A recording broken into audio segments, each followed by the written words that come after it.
What happens when a billionaire, used to buying everything with money, crosses paths with a poor flower seller who has nothing but honesty, dignity, and love to give?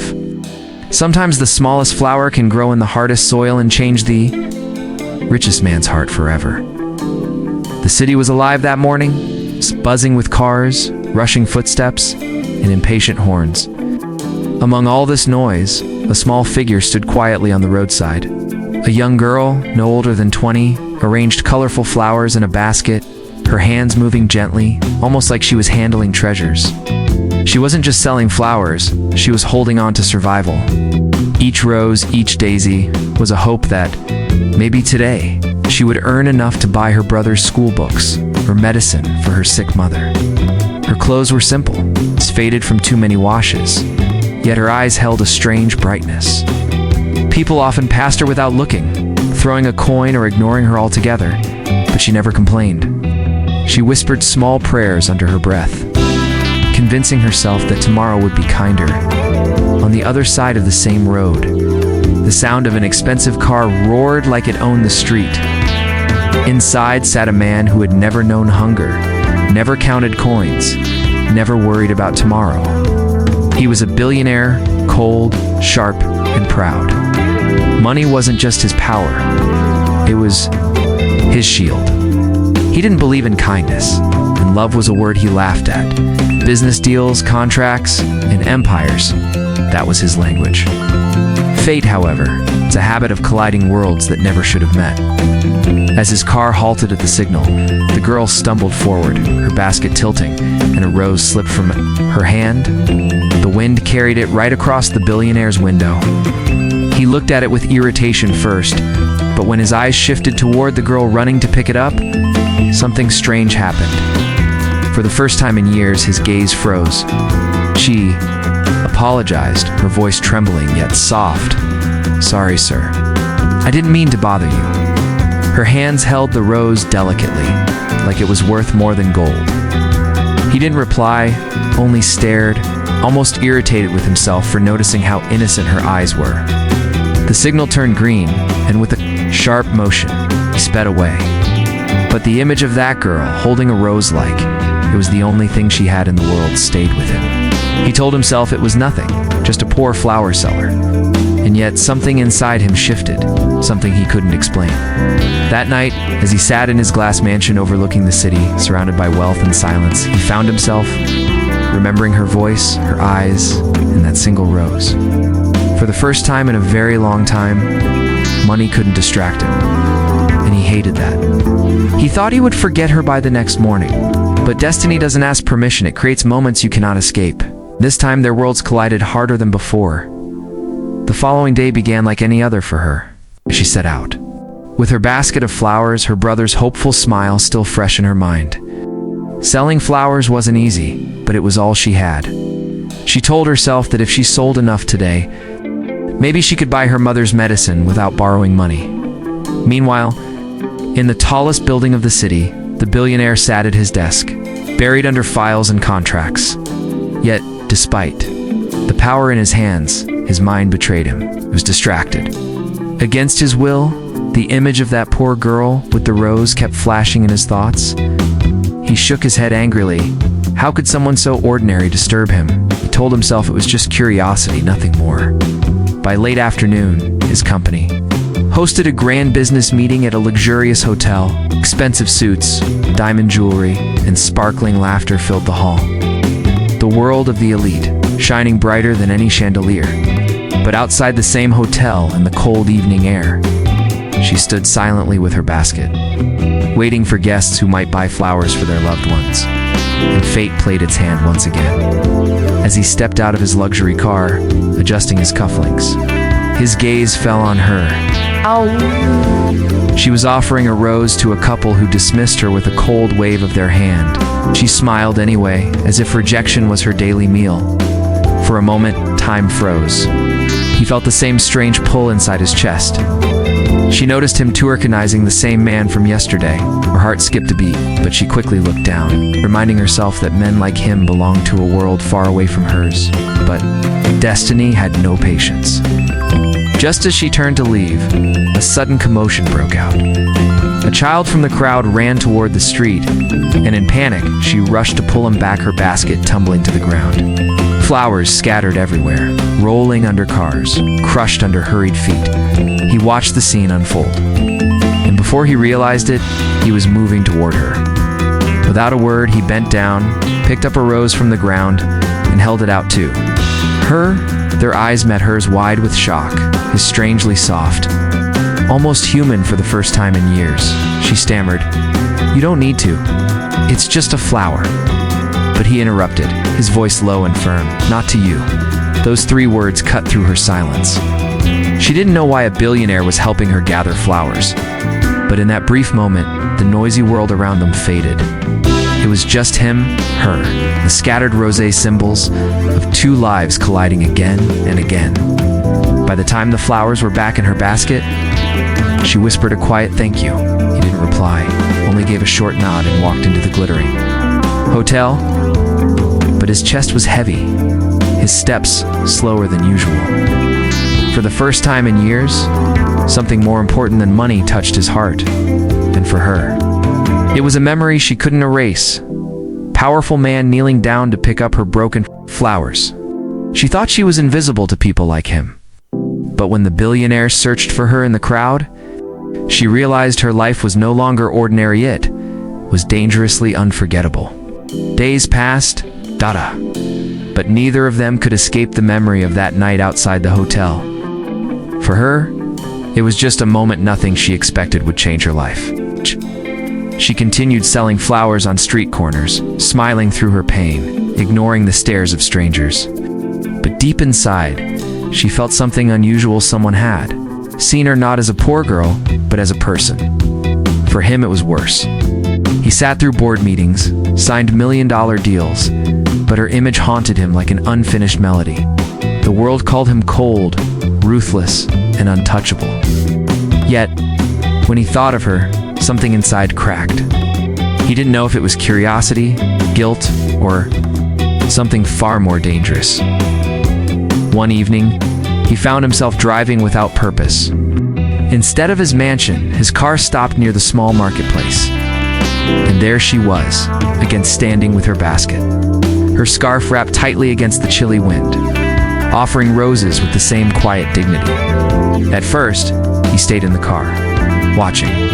He told himself he would leave, that this was madness. But when he saw a group of rough men mocking her, pushing her basket aside and laughing at her helplessness, something inside him snapped. He stepped out of the car, his presence immediately silencing the street. Sharp gaze made the men step back without a word. No one dared challenge him. She looked at him, shocked. He had no reason to interfere in her life, yet here he was. He picked up a crushed rose from the ground and placed it gently back in her basket. His voice was calm, but carried weight. "No one has the right to humiliate you."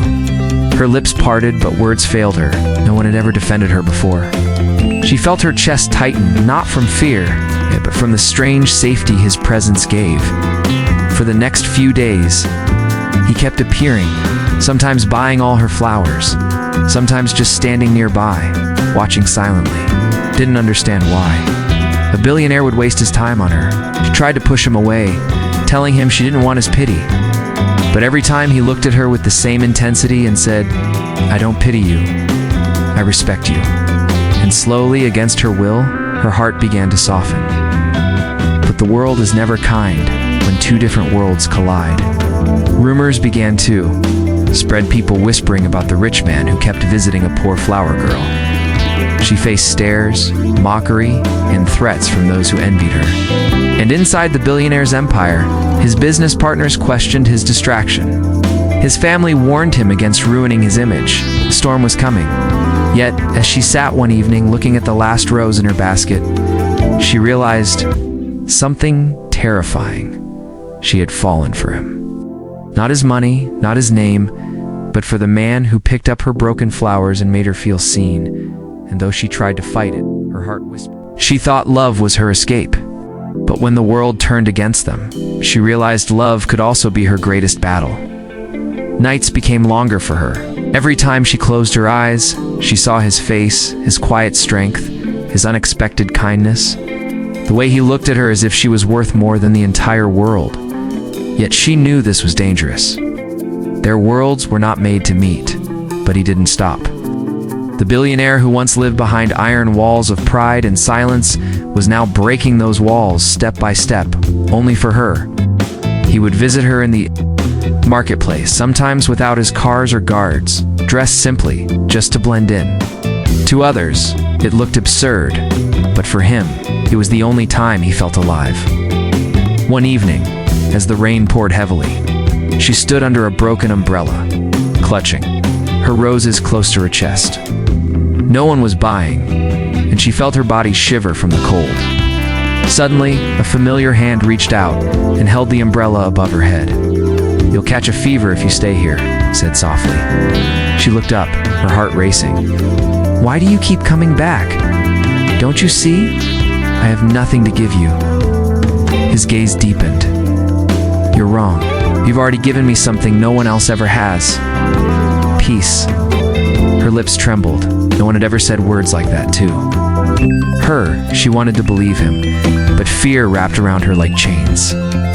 That night, he didn't let her walk home alone. He followed her through the dark alleys, through the broken streets that led to the small room she called home. When he saw where she lived, 4 walls crumbling, the roof leaking, the floor damp and cold, his chest tightened with anger at the unfairness of life. "You shouldn't be living like this," he whispered. Tears welled in her eyes. "This is my reality. You don't belong here." For the first time, his voice shook. "Then let me belong." Silence filled the room. She wanted to scream to tell him this was madness, but the truth was written in her heart. She wanted him to. But just as their hearts began to accept each other, reality struck. The next morning, his picture was splashed across newspapers. Billionaire seen with street flower girl. His business rivals mocked him.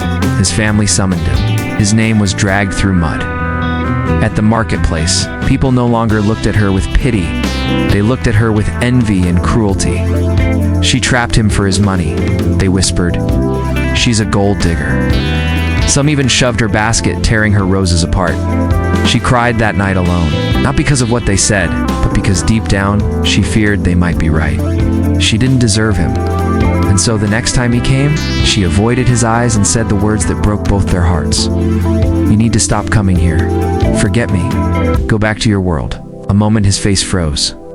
His eyes, usually sharp and confident, softened with pain. He wanted to fight, to refuse to tell her he couldn't live without her. But instead, he nodded once and walked away. The sound of his footsteps fading was the loudest silence she had ever heard. She thought she had saved him from ruin, but in reality, she had shattered both of them. She walked away to protect him. But love has a way of finding its path even if the world stands against it. Days turned into weeks. She sold her flowers quietly, never looking up, never waiting for him anymore. Touched reminded her of his smile. Every raindrop reminded her of that night under his umbrella. She pretended to be strong, but her heart broke a little more each day. He, too, had changed. The billionaire who once commanded rooms now walked through them like a ghost. Meetings meant nothing. Wealth felt hollow. Every night he found himself staring at the empty seat across his dining table, imagining her there, laughing, teasing, softening the silence of his mansion. But fate wasn't done with them yet. One stormy night, as she struggled to save her roses from the heavy winds, a group of men cornered her. They mocked her, accusing her of being the billionaire's toy. One of them tried to snatch her basket, another grabbed her arm. She screamed for help, but the rain drowned her voice. And then headlights. A car screeched to a halt. Stepped out, fury burning in his eyes. Within seconds, the men scattered. He rushed to her, his coat already soaked, his hands trembling as he held her close. "You could have been hurt." His voice cracked, almost breaking. Her tears mixed with the rain. "Why are you here? Didn't I tell you to forget me?" Shook his head fiercely. "Forget you? How can I forget the only person who ever made me feel alive?" Her heart gave in. For the first time, she didn't fight it. She leaned into him, sobbing, and he held her as if letting go would mean losing everything. But even then, reality loomed. His family still rejected her. His reputation still hung by a thread. She whispered through her tears, "They'll never accept me. I'll ruin you." He pulled back just enough to look into her eyes. "Listen to me, Nate. I don't care if the world rejects us. I don't care if I lose every dime I own. What's the point of being the richest man in the city if my heart is empty? I want you. Only you." Her chest tightened. All her fears, all her pain melted in that moment. For the first time, she allowed herself to believe in love not as a dream, but as a choice. The next morning, the news broke again. Billionaire stands by flower girl despite criticism. His rivals laughed, his family turned cold, but he stood firm. Slowly, the world's cruelty turned into admiration. People who once mocked them now whispered, "Perhaps this is real love after all." And her. She no longer sold flowers on the street, but every morning she still carried a rose in her hand, placing it on his desk before he left for work. A quiet reminder of where they had begun. From a street corner to a mansion. From a broken girl to a cherished woman. From loneliness to love. Flowers had once been her survival. Now, they were the symbol of a love story the world could never forget.